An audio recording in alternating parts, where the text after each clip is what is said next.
The largest healthcare breach in U.S. history wasn't ultimately a cybersecurity story. It became a recovery story. A single account without MFA reportedly gave attackers access to Change Healthcare's environment. The result?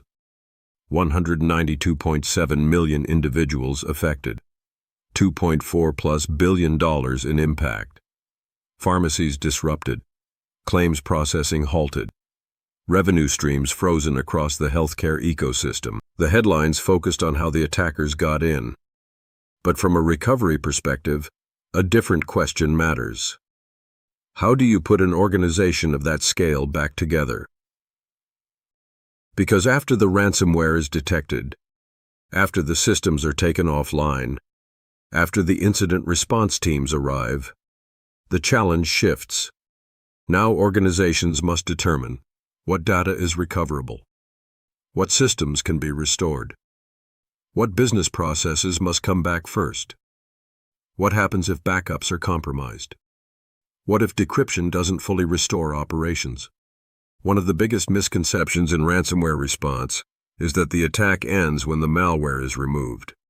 In reality, that's often when the most difficult work begins. Recovery, reconstruction, restoration, business continuity. At Total Data Migration, we often become involved when organizations discover that restoration and recovery are not the same thing. Because recovering operations isn't just about getting systems online. It's about getting the business functioning again. And in large-scale ransomware incidents, that can be far more complex than the initial compromise.